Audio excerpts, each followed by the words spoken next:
வணக்கம். Robert pop அமெரிக்காவினுடைய பிரபலமான ராணுவ நிபுணர் ராபர்ட் பாப் வழங்கி இருக்கின்ற அல் ஜசீரா பேட்டி அமெரிக்க அதிபர் பெரும் பொறிக்கிடங்கில் சிக்கப்பட்டு விட்டார் என்பது ஒன்று. இரண்டாவது, ஈரான் உலகத்தின் 4வது பெரிய வல்லரசாக வரப்போகின்றது. அமெரிக்கா, ரஷ்யா, சீனா 4வது இடத்தில் ஈரான். இதுதான் அமெரிக்க அதிபர் இழைத்திருக்கின்ற தவறு. ஈரான் 4வது இடத்திற்கு வருமாக இருந்தால் மத்திய கிழக்கில் இருக்கின்ற அனைத்து நாடுகளும் ஈரானுக்கு பின்னால் சென்றுவிடும் என்பதும், இதை தவிர்க்க வேண்டுமாக இருந்தால் துருக்கி, சவுதி, பாகிஸ்தான் இணைய வேண்டியது அவசியம் என்பதை சொல்ல வேண்டிய தேவை இல்லை.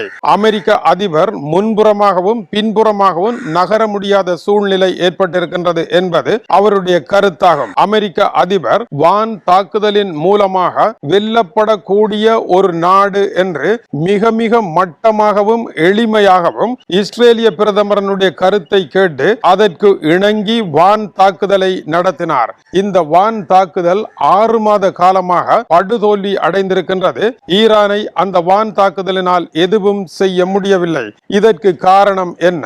ஈரான் என்கின்ற தேசம் மிகவும் பரந்துபட்ட தேசமாக இருக்கின்றது. அதன் மீது குண்டுகளை கொட்டுகின்ற அளவிற்கு அமெரிக்கா, ரஷ்யா, சீனா மூவரும் இணைந்து கொட்டினாலும் கொட்டி அழிக்க முடியாத அளவிற்கு பாரிய தேசமாக இருக்கின்றது. அதைவிட முக்கியம், குண்டுகளினால் அழிக்க முடியாதவாறு படைகளை எப்படி மாற்றி அமைப்பது என்கின்ற நவீன தந்திரம். படைகளை சிறு சிறு குழுக்களாக்கி ஈரான் முழுவதிலும் பரவலாக்கம் செய்திருக்கின்றார்கள். எனவே ஈரானினுடைய படைத்தளங்கள் ஒவ்வொன்றையும் குண்டுகளால் அழிப்பதாக இருந்தால் அமெரிக்காவின் விமானங்களும் போதாது, குண்டுகளும் போதாது, ஏவுகணைகளும் போதாது. ஆகவே 6 மாத வான் தாக்குதல் என்பது அமெரிக்காவை பரம ஏழையாக மாற்றுகின்ற ஆபத்தான இடத்திற்கு சென்றிருப்பதனால் இதனால் எதுவும் செய்ய முடியாது என்பது டொனால்ட் ட்ரம்பிற்கு காலம் கடந்த சுடலை ஞானமாக தெரிவாகி இருக்கின்றது என்பது அவர் கூறிய கருத்துக்களினுடைய முதலாவது சாராம்சம்.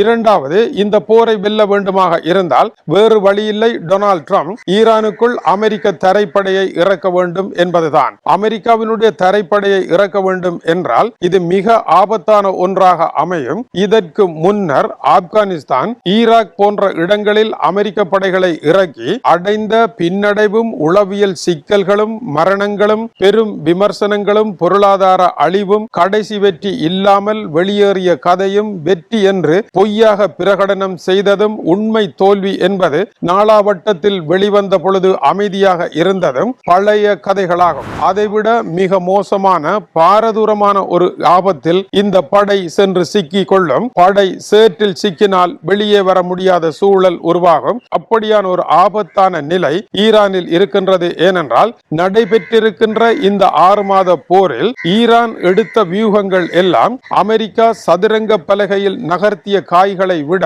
மிக மோசமான வேறொரு வடிவத்தில் இருக்கின்றது. அதற்கு அமெரிக்கா தயாராக அங்கு செல்லவில்லை. இதனால் அமெரிக்கா திணறி நின்றது. இதேவேளை தரைப்படையை இறக்க முடியாவிட்டால், வான்படையை தொடர்ந்து தாக்குதலில் தள்ள முடியாவிட்டால் அமெரிக்கா என்ன செய்ய முடியும்? ராஜதந்திர ரீதியாக பேசி தீர்க்க முடியும். ராஜதந்திர ரீதியாக பேசி தீர்ப்பதாக இருந்தால் அந்த தீர்வினால் அமெரிக்காவினுடைய போரே தோற்று போன ஒன்றாகவும், அமெரிக்க படைகள் சென்றதும், செலவிட்டதும், அழிந்ததும், அமெரிக்கர்கள் தாங்கிய பொருளாதார நஷ்டமும் எல்லாமே விழலுக்கு இறைத்த நீராக மாறிவிடும் என்பதனால் இந்த விவகாரத்தை ராஜதந்திர ரீதியாக பேச முடியவில்லை. அது தெரிந்து ஈரான் அந்த ராஜதந்திர பேச்சுக்களை உடைத்து தகர்ப்பதில் முக்கியமான ஒரு ஆளாக செயற்பட்ட காரணத்தினால் மூன்றுமே உடைந்து தகர்ந்து அமிழ்ந்து போயிருக்கின்றன.